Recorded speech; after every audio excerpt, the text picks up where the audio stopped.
founders getting too complacent on early validation, decide that they've found product market fit and they decide to just scale their product immediately, give them a long roadmap of features that they needed, and then put a huge amount of pressure on them to deliver those features. It looks okay on the surface, but underneath the bonnet, you're using huge amounts of AI generated code. Products are too far gone to be able to really repair that stage. It doesn't necessarily mean your market is not there, but what it often does mean is that you built a product for a different market.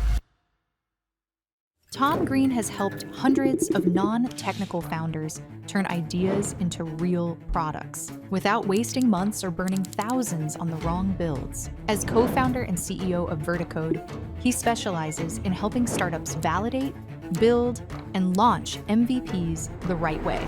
We've had this specific feedback and this correlates to this specific piece of functionality that we're going to build. My mantra on this is always go for the sales. If you can build up some undeniable sales record, it makes your company more investable in terms of revenue perspective. They've always forgotten about the ways that they were attacking their market. They kind of forget about that and they focus on filling their CRM with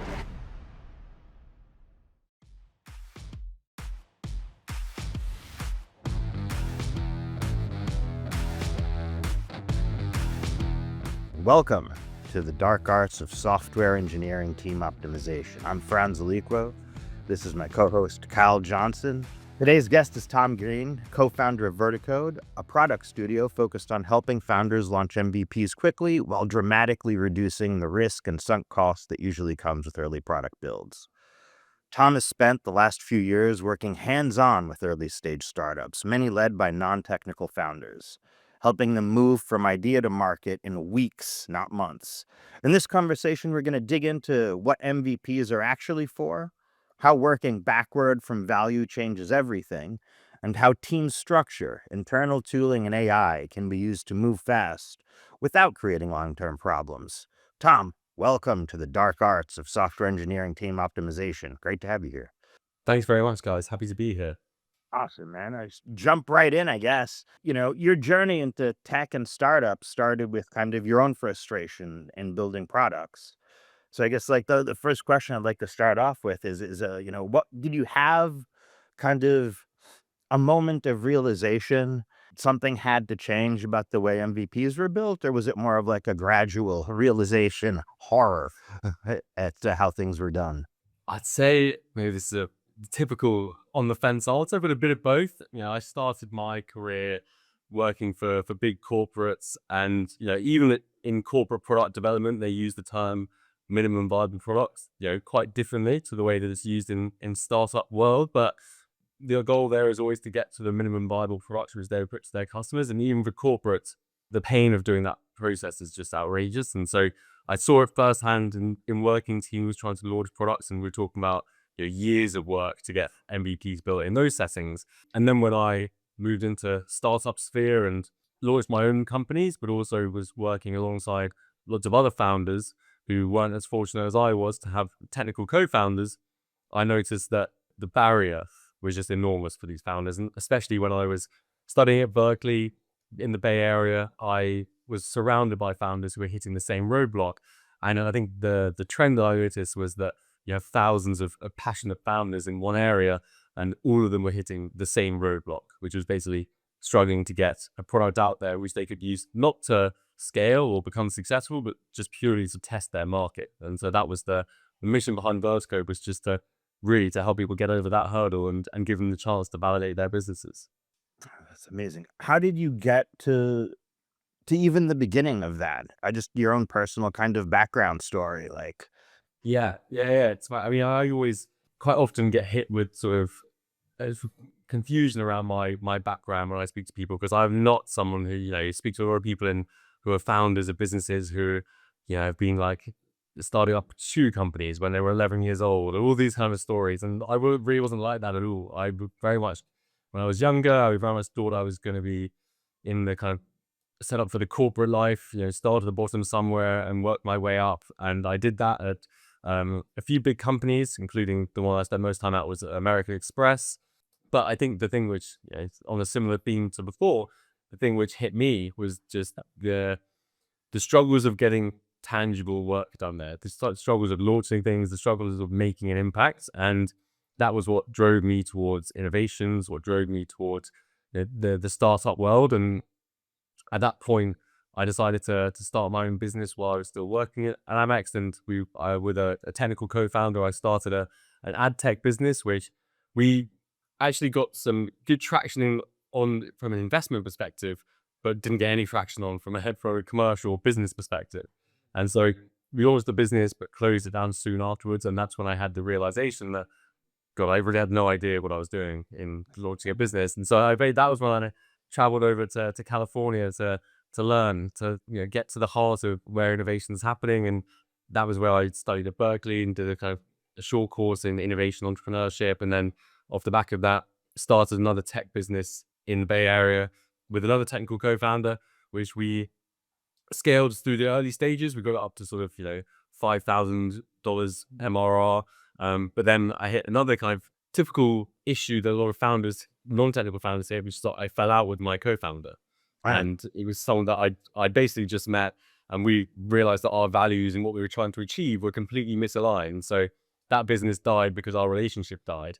And that was another thing which drove me towards this idea that you shouldn't have to jump into bed with someone you've just met because they can code to start your business. That was a lot of the mantra of what Verti Code stands for was very much around the basis of that as well, that people should have options when they're launching businesses. So I took a bit of a roundabout way to getting to where I am, but it's I feel like it's all kind of fed into the mantra behind the business which I'm now running. Right, because I mean, I feel like that's often, I think, what ends up happening to a lot of founders and companies or just people that need coding is like you find somebody that can do it and values everything aside. It's like, okay, this is the guy or girl I have to work with, rather than finding someone that is probably more aligned to the mission or business or is in it for the right reasons. Which can Yeah, be exactly. I think that's the thing. I think it was funny because the sort of falling out that my co-founder of that business and I had wasn't about like product direction. It wasn't about anything like that. It was really just about what our goals were. And my goal was to go through really kind of arduous validation steps, check that this business had long-term viability and do things diligently, what I felt was diligently. And his goal was to raise as much money as we possibly could and sort of burn out trying to reach sort of 10 million within the space of 4 months, which I know, for some people that is the goal. And they would rather do that 100 times and see where they land. Whereas for me, I think my approach has always been to try and take the proper validation steps with any business. And so for me, that was, it was just a directional thing which we were misaligned on. And that was probably because we just didn't have the conversations to begin with, because we were so swept up in the sort of the frenzy of launching a new business, basically. And how long has Verticode been around for now? So Verti Code, we started in September 2022, so almost 3.5 years. I mean, so it worked out. Yeah, so far. Is Yeah, something's working. Awesome. That's funny. Yeah. I guess if you don't know someone, it's hard to know what their values are, right? So, which brings us back to Verticode. So could you elaborate a little bit more? We discussed earlier, you mentioned that Verticode is not really a traditional dev agency, right? You guys are doing things a little bit different. And I just thought if you could kind of unpack that a little bit for us on your guys' approach and methodology and, whatever you want to get into. Yeah, it's funny. I think software development in the traditional agency model is sort of so well established. It's something which has obviously been around for quite a long time now. And what we really wanted to do when we were looking at the model for Verti Code was work backwards from the way in which traditional agency model doesn't work especially for early stage founders, but I also think just generally for people who are innovating.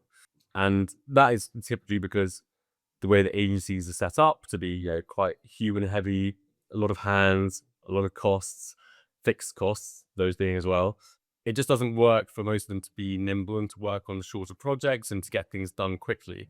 So based on that, we work backwards on what are the gripes, what are the main issues that founders and businesses have when launching new products. And I think the main ones we saw were firstly speed, lack of speed, to be more accurate.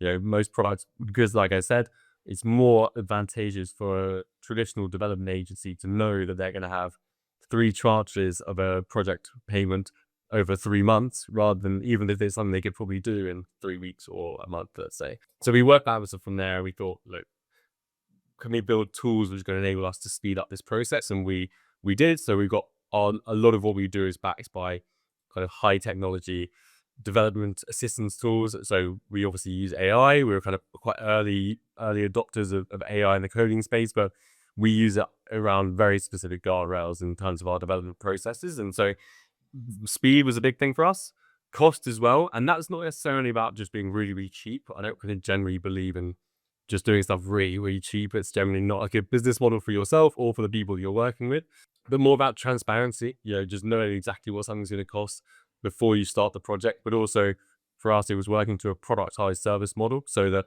we can actually be repeatable in what we're doing, where with founders on the basis that 80% of our founders will launch with a 2-week sprint, and we can walk them through exactly what a 2-week sprint will look like for them in terms of the release dates, in terms of collaboration, in terms of whether we need them to be involved in the process. So having that productized service gives them that clarity.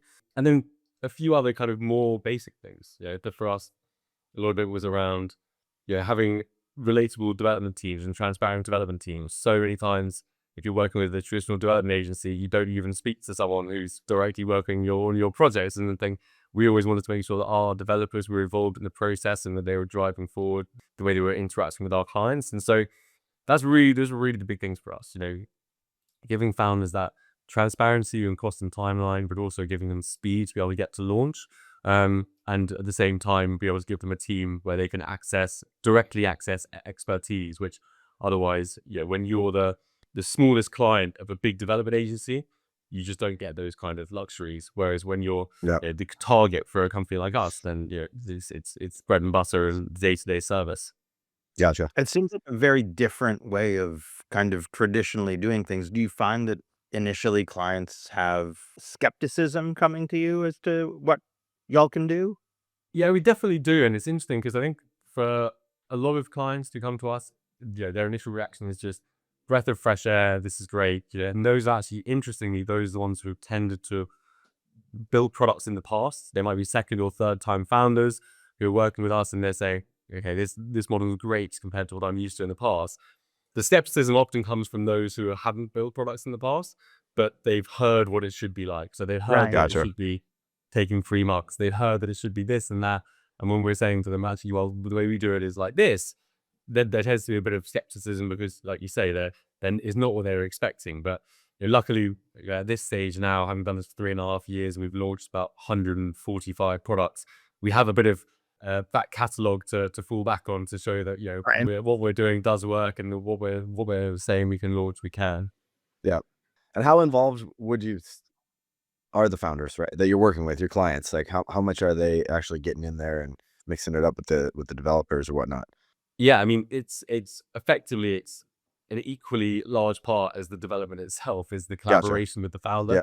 Really the way that we're working is the first week of any 2-week sprint is us solidly building towards the scope that we've spent time to work out with the founder. The second week, although obviously it's a lot of development involved, but the fact is that the second week is actually all about collaboration, really. We're jumping up with the founder, we're interacting with them every day, and we're iterating every day based on their direct feedback. And our model is very much based around the fact that we are product experts, but we do not claim to be experts in every industry, in every field. And the reality is that these founders that we're working with, the 99% of the time, they are experts in their field. They are consultants or executives who have been working in industry for a long, long time, or they might be other kind of people who have knowledge of an industry for whatever reason it may be. They can talk us through why certain user A has to go through steps 1, 2, 3, 4 to be able to complete a task in ways that we won't understand just from doing our research before the start of the products or the project. So really, the yin and yang of the relationship is very much about them bringing the industry expertise and us bringing the product expertise, and then having a level of collaboration, which means that those things kind of can work in tandem. Yeah. And is there, now that you've said 145 products launched, so right, you guys got a ton of reps at this, you've worked with probably a ton of people. So what would be something in your mind maybe that founders commonly, they just don't think about early enough, right, when they're coming to you and building, say, their first product, right? Someone who hasn't done it 3 or 4 times, first product. What's a common misconception that you guys are seeing constantly? Yeah, well, I think the classic one, the biggest one, is when we speak with founders who think that the first step of validation comes after launching your product. I think it's an interesting one for us because we get people coming to us who are really, really keen to build.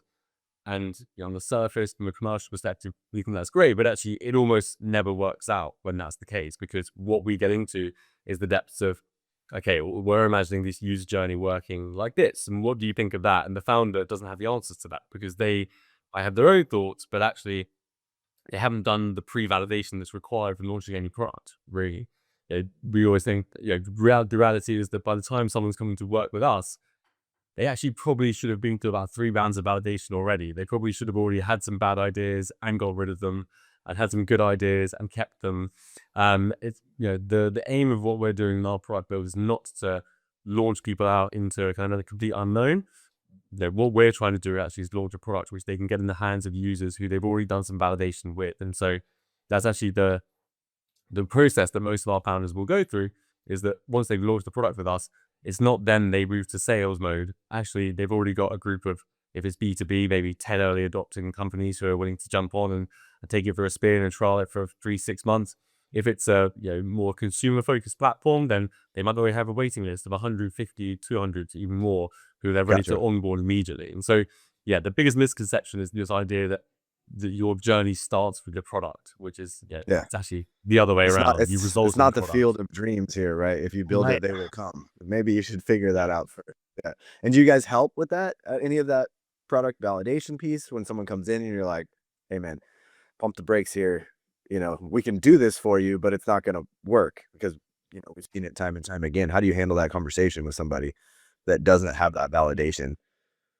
Yeah, I think the thing is that we spot it quite early. It's very easy to see because you can tell in the answers you're getting. We always think of our role in terms of scoping these products is to ask the prudent questions, ask the questions which need to be asked to get clarity on what we need to build. Yeah. And if those answers aren't forthcoming or are laced with some sort of mystery around, whether we should be deciding that instead of them, it's usually a pretty good sign that they haven't got the clarity that they need for that first version. And at that stage, our response always has to be for them is that, okay, you guys should probably go in and ask a few more questions of the people you've done some validation with and come back with these answers. Or, the other option for them is that they go away and have like a really, really long think about how they want this to be structured and how they're going to position it to their early adopters, because ultimately that's what we are working back from, is what is the very, very lean piece of value you're going to offer, or the very, very specific problem that you're going to solve. And we tend to work around that. But, in that case, you're right. We do sort of push them in the right direction. Gotcha. Mm-hmm. I mean, and I guess beyond that, how do you feel like non-technical founders should think about risk when deciding to build an MVP before they secure funding? Yeah, I mean, it's a really interesting thing because we have a lot of connections with investors that we've spoken to over the years, and we have a kind of a pool of founders that we've worked with, which kind of means that when the opportunities are right, we kind of might make connections here and there.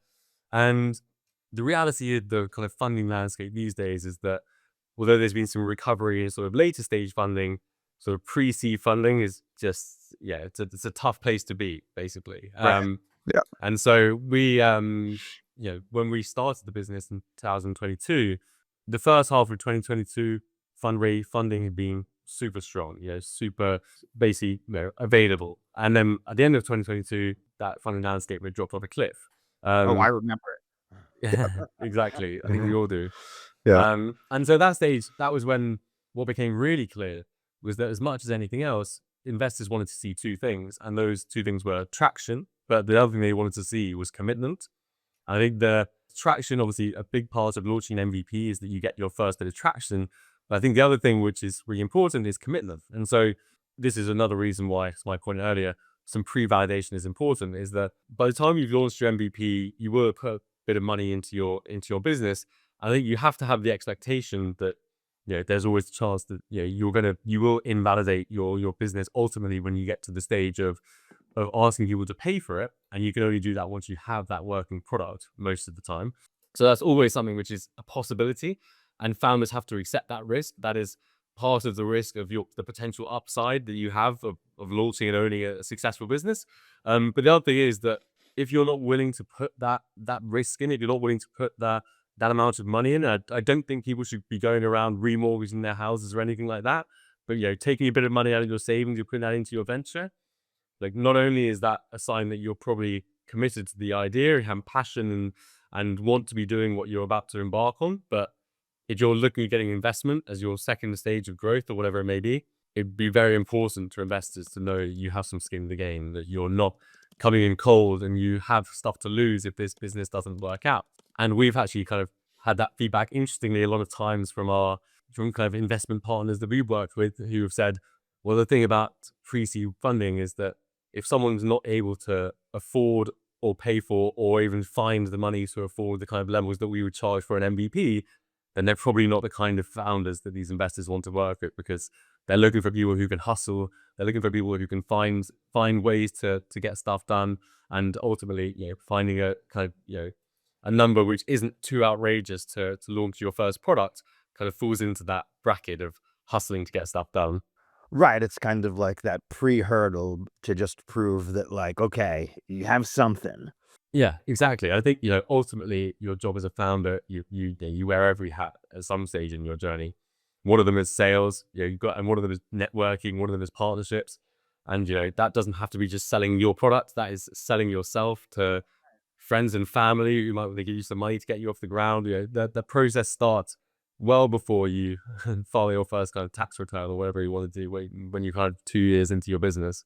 And I mean, I feel like now, though, it's also becoming, for better or for worse, right? Like, a lot easier for founders and startups to get to a certain level using templates and automation and AI, and, making them seem almost as if they've put a lot more time and effort and thought into their work than is necessary, right? Or rather than they actually have. So I guess, like, what do you feel like is I guess, lost when founders take these sorts of shortcuts? Or is there anything lost? I think it really depends what their goal is. Because I think as an early stage founder, the thing that you're trying to do and trying to do repeatedly is get people excited about your idea. Try and get people along for the ride. And those could be friends and family who might give you a bit of money to get started out. It could be early customers who you might do pre-product, but you're trying to get excited about the prospect of you building what you're saying you might build. And the thing about, all the tools which are available for founders now is that process of building excitement is easier than it's ever been before. You can really quite easily get something which represents the idea that you're trying to launch, and you can get a visual of it, which is decent enough to have a click around or get people to test and things like that. It's really easy to do that. Yeah, I think one of the big issues that we used to see sort of 3 years ago was that even just to get a visualization of someone's app idea or SaaS platform idea, they would have to be paying designers sort of thousands just to even get to the stage where they could start to get other people excited about it. And that kind of early design part has been completely flipped on its head by AI, which is amazing. And I think that something that we've seen a lot of is that founders are much more quickly and much more able to basically get their idea in front of the right people to get them excited, which not only gives them potentially an opportunity to get a little bit of early funding from friends and family or whatever it may be, but equally as importantly, it gives them the confidence to then think, all right, actually, this idea does have some legs. There is some positive response to this.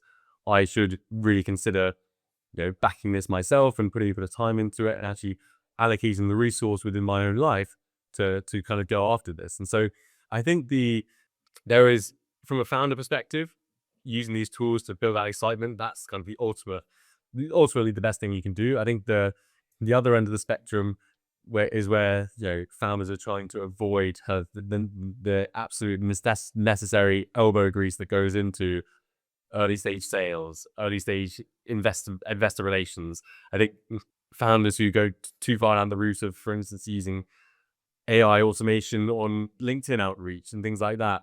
I mean, that's where there's that really fine line between not wanting to give yourself more work than you need, or not wanting to waste resources, which in those early days are really precious to you, but at the same time realizing there are some things which are just your responsibility as a founder. And one of those things is very much about putting your best foot forward in terms of the the way you're portraying your company to prospective clients, prospective investors, or even existing investors going forward.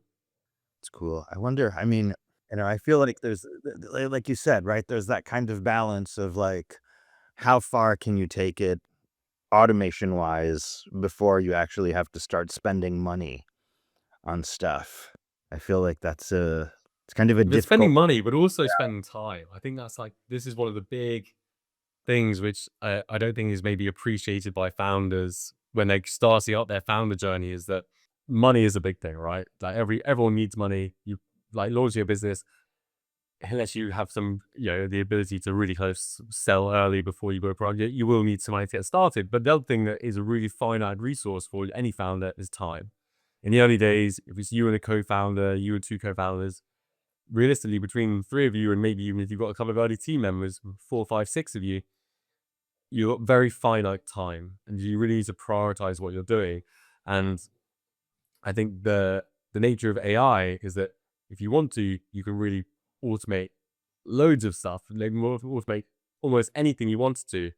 But there are some things which will always need to have the founders touch on them. Will always need to Yep. have your input into them. And so yeah, I think and from a product development perspective, it's interesting more because obviously if you have some technical skills or some product experience, there are people who can get kind of good products working using Replit and Lovable. Often they have kind of issues, well, quite severe issues when they get to scaling those products. But in terms of getting them in front of early customers, it works.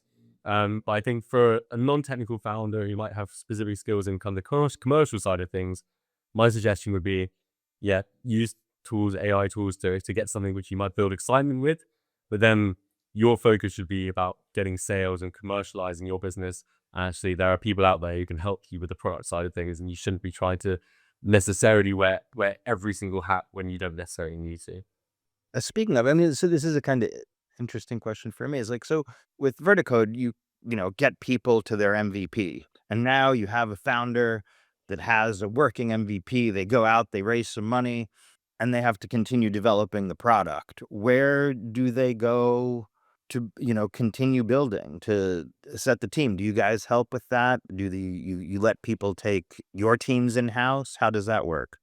Yeah, that's interesting. I mean, it's actually kind of something I probably should have mentioned earlier, is that one of the things that we hated about the sort of existing landscape of software development agencies is the kind of the vendor lock-in process, which a lot of software development agencies will go through, where they will make sure that there is no way that you can take the product they built and just kind of cause it over to your own team particularly easily. And we wanted to make sure the founders had ultimate flexibility. And to be honest, it's a real selling point for us, is that they do have that flexibility, because founders have a huge range of goals for their business from a team perspective. And so we work with founders who might build the first MVP with us.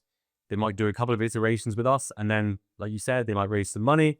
And then at that stage, they're able to find a good technical co-founder to bring on board and to scale the product, and someone who's got experience of building a team. We can work with them to handle that transition period towards their own in-house team. But we also had a lot of founders, especially those who are kind of particularly commercially minded. They might have raised the money, but actually their goal is still very much sales, Mhm. continue to build revenue. And they want to continue working with us because generally our clients have a very good experience. And also we have a very flexible model, which allows them to do that without needing to worry too much about losing oversight of a team, or making sure that the product's kind of, going out of control. And so we do often work with the founders to iterate for years after they've launched that initial MVP, and we're no longer building their MVP, as it were, but we are the ones who kind of continue to champion the lean product development life cycle for them. And that's something which we kind of insist upon with our clients, that they do want a long-term partnership. It's not that you launch your MVP and then you come back with a list of 200 features that you want to add on. Very much we continue to drive them to launch and build iteratively, launch with an initial 2-week sprint, iterate with another 2-week sprint, 2 months later, iterate with another 2-week sprint, really respond to feedback rather than just saying, cool, I've got my money now, here's my wish list. That's when issues start to happen. Gotcha. That's when you send them off elsewhere. Yeah, pretty much. I think in those cases, what we always say as well is that, they at that stage, they probably are suited to having an in-house team who they can really micromanage through that process, because think the thing with working with a company like us is that we really focus on execution. If you have got feedback from your users that you want to add in this functionality, you come to us, we will build it, and we will build it quick. We will get it in there done well. But if you get feedback 3 days later that actually that wasn't something that they wanted, we hadn't validated it properly, there's not going to be much that we can do to sort of reverse that decision, because we are really focused on executing quickly for our clients when they're really trying to rotate quickly through those feedback loops. So once someone they've got the confidence, they got the money, right? They validated the market. Is there, in your view, after doing hundreds of MVP, is there something that is like that you could draw on that like is good versus bad, right? Where you can just kind of tell and look at it and be like, hey, this is either going to work or it's not. And how can founders, maybe see that the way that through your eyes? Yeah, I mean, the obvious one, which is kind of the one that I just mentioned there, which is basically founders getting too complacent on early validation. And I'd say that is kind of the situation I just described, which is basically get some early validation, get a few early customers on board, decide that they've found product market fit, and they decide to just scale their product immediately. And I think the thing that we've seen happen a lot here, which has been unfortunate for clients of ours who have had early validation, have been in the right journey, and ultimately probably were on a route towards product market fit, but tried to accelerate that process more than was going to be naturally possible. And their approach to doing that was hire a couple of developers, give them a long roadmap of features that they needed, and then put a huge amount of pressure on them to deliver those features. Ultimately, what we've seen in every one of those cases is that the developers' ways of working just descend into, basically deteriorate for every kind of extra pound of pressure which is put on them to deliver for certain deadlines. And we've had instances in the past where clients have taken their product away, put a lot of pressure on developers and their teams to deliver to very, very tight deadlines, hasn't worked out. They then come back to us to ask if we could do a bit of an audit of the product and what they've kind of built in the meantime.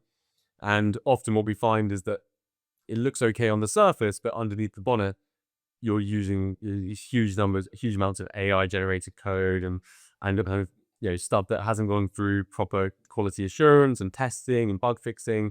And honestly, the sad thing is that often at those times, actually the products are kind of are too far gone to even kind of to be able to really, if you really kind of repair at that stage. And so I would always suggest, and that's why we always really insist on founders taking that iterative approach of, we've had this specific feedback and this correlates to this specific piece of functionality that we're going to build, and just doing that on repeat. I think the other thing, which is always a bit of a kind of indication that we see with founders who kind of are able to kind of drive commercial success for their businesses after launching an MVP, are those who have thought about the commercial aspects of it in the early stages.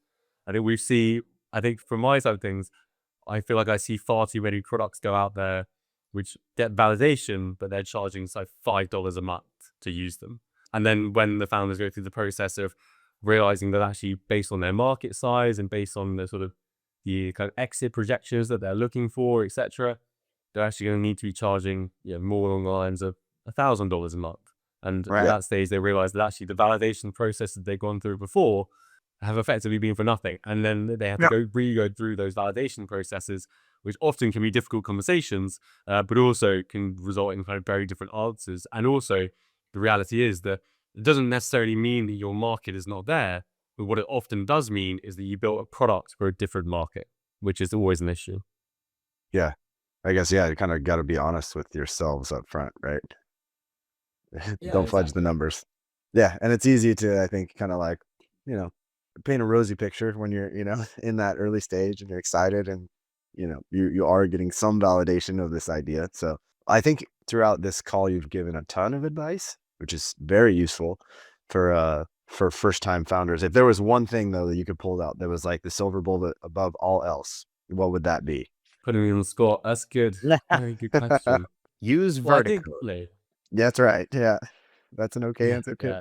The silver bullet, I think, and this is, maybe it's not a contentious opinion. I think this is pretty commonly accepted opinion, but I also think there are others out there. This maybe hasn't always been the consensus, is that as a founder, especially if you're a commercial founder, non-technical founder, your first goal should always be sales. And I think what I'm really talking about on that front is the battle kind of for a founder's resource between sales and raising investment. Let's say in an ideal world, you're working with a company like Verti Code, or maybe you have a team in-house and you've got people who can manage the product side of things, and you've got clarity on your product, and you've got people working on it and iterating that well for you. The big thing that commercial founders often end up tossing up is whether they go and raise money or whether they go and find sales to bring in revenue. My kind of mantra on this is always go for the sales. Always go for the sales.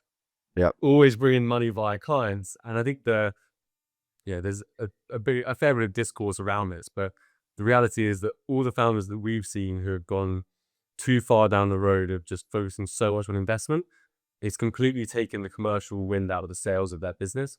And actually, in some cases, they've almost forgotten about the ways that they were attacking their market, the ways that they were portraying their product, the ways that they were building themselves a little share of their market to begin with. They kind of forget about that, and they focus on filling their CRM with investor pipeline. And ultimately, you raise that investment, that's a good thing. The numbers of people who do raise investment is fairly small. And I think the other thing and the thing to note with that is the number of people who raise investment, your likelihood of raising investment gets infinitely better if you've got some good sales numbers under your belt.